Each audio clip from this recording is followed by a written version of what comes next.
शिवाय। ॐ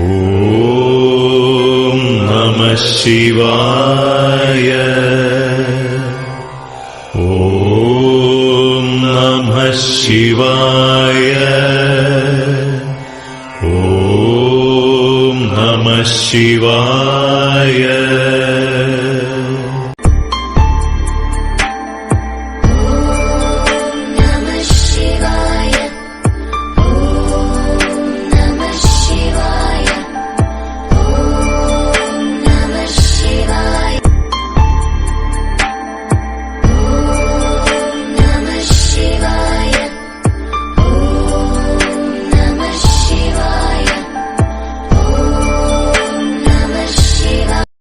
શ્રાવણ માસ એક હિન્દુ ધર્મનો પવિત્ર પર્વ છે.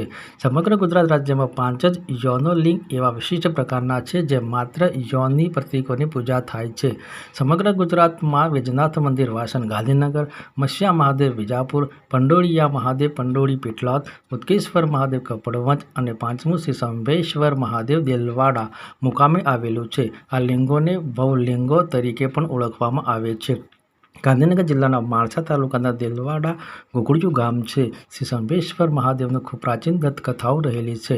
શ્રી સંભેશ્વર મહાદેવ ટ્રસ્ટ તેમજ દાતાશ્રીઓ ગામજનોના સાથ સહકારથી ફાગણ સુદ 6 રવિવાર 21 ફેબ્રુઆરી 1958ના રોજ શ્રી સંભેશ્વર મહાદેવના ખૂબ સુંદર ભવ્ય અને પ્રચંડતમ યોનિલિંગના મંદિરનો જીર્ણોદ્ધાર સંપન્ન થયો. શ્રી સંભેશ્વર મહાદેવનું મંદિર દેલવાડા ગામે એક કુદરતી વાતાવરણ રમણીય પ્રકૃતિમાં આવેલું છે.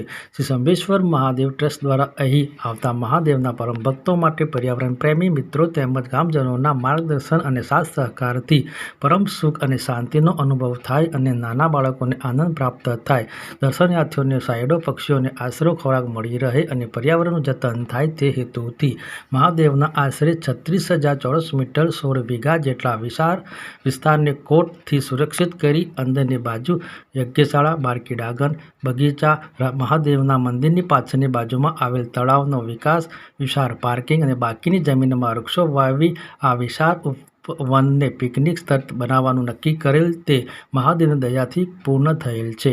વિશિષ્ટ અને પુરાણ પ્રસિદ્ધ શ્રી સંભેશ્વર મહાદેવ મંદિર દેલવાડા મુકામે આવેલું છે. શ્રાવણ માસના પવિત્ર દિવસે એકવાર મહાદેવના પરમ ભક્તોને દર્શન કરવા અને આ પિકનિક સ્થળની મુલાકાત અવશ્ય લેજો. શ્રી સંભેશ્વર મહાદેવના પ્રાચીન સ્વયંભૂ શિવલિંગના દર્શન કરી ધન્યતા અનુભવો.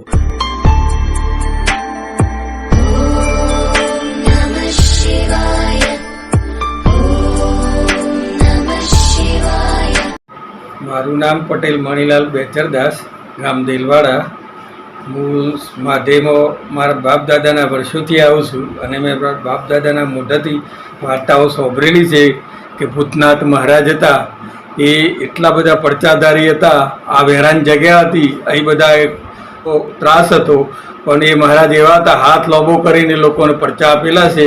અને અત્યારે એ વિશ્વાસ અને શ્રદ્ધા ઉપરથી ભક્તો સંભેશ્વર મહાદેવમાં હરરોજ આવે છે 12 માસ. અને મને તો વિશ્વાસ છે કે જે મંદિરમાં આવે છે એનું કામ પૂર્ણ થાય છે. મારું નામ પટેલ બળદેવભાઈ નટવરલાલ, ગામ દેલવાડા. વાર્ષિક કાર્યક્રમમાં તો આખો શ્રાવણ મહિનો દરેક ભક્તો ઉમટી પડે છે. દર સોમવારે છે અને મહાશિવરાત્રિના દિવસે સ્વયંભૂ આજુબાજુના ગામના ભક્તો દર્શનાર્થે આવે છે. મારું નામ પટેલ સુરેશભાઈ સોકરચંદ, દેલવાડા. આ મંદિરનું નામ છે સ્વયંભેશ્વર મહાદેવ મંદિર. ગાંધીનગર જિલ્લાના માણસા તાલુકાના દેલવાડા મુકામે આવેલું છે. ટૂંકમાં કહીએ તો વર્ષો પહેલાં ગોવાળિયાઓ ગાયો ચારવા અહીંયા આવતા હતા ત્યારે એક બ્રાહ્મણની ગાય નિત્યક્રમ પ્રમાણે સમયાંતરે એ જગ્યા ઉપર જઈને દૂજી જતી હતી. તો ત્યાં ફરિયાદ ગઈ ઘરે, બ્રાહ્મણના ઘરે, કે તમે ગોવાળિયાઓ દૂધ નીકાળી દેશો. તો બ્રાહ્મણે નજર રાખી તો એ સ્થળ ઉપર જઈને કાયમી એ દૂજી જતી હતી. તો ત્યાં ખોદકામ કરવામાં આવ્યું તો સ્વયંભૂ શિવલિંગ નીકળ્યું. પછી ગામવાળાએ ભેગા થઈને બધું આનું પ્રાણ પ્રતિષ્ઠા કરીને એની પૂજા ચાલુ કરી ગામવાળા. આ મંદિરનો જીર્ણોદ્ધાર 1999ની સાલમાં જીર્ણોદ્ધાર કરી અને આની પ્રતિષ્ઠા ખૂબ વધી ગઈ. ભક્તો અત્યારે બહુ આવે છે અહીંયા. અમારા સંકુલની અંદર 17 વીઘા જમીનની અંદર 1740 નાના મોટા વૃક્ષોનું વાવેતર કરેલું છે. 2 વર્ષ એના પૂરા થઈ ગયા છે અને અહીંયા ઓક્સિજન માટે બહુ સારામાં સારું સ્તર છે. આ ભક્તોને કહેવું કે સનાતનીને માટે એમ કે શિવની પૂજા કરવી સારામાં સારી, અને શ્રાવણ માસની અંદર તો દર સોમવારે આવે છે. આખો મહિનો તો આવે છે પણ સોમવારે મહત્વ વધારે હોય છે. વત્તા જન્માષ્ટમીના દિવસે અહીંયા મેળાનું પણ આયોજન કરવામાં આવે છે. દેલવાડા ગામના સંભેશ્વર મહાદેવના ટ્રસ્ટ તરફથી ટ્રસ્ટીઓ શ્રી તથા મંત્રી શ્રી તરફથી ભાવિ ભક્તોને અહીંયા દર્શનનો લાભ લેવા તથા તેમના આશીર્વાદ લેવા માટે અમારા ટ્રસ્ટ તરફથી તથા ગામ તરફથી આમંત્રણ આપવામાં આવે છે. સૌની મનોકામના પૂરી થાય તેવા આશીર્વચન કરી અને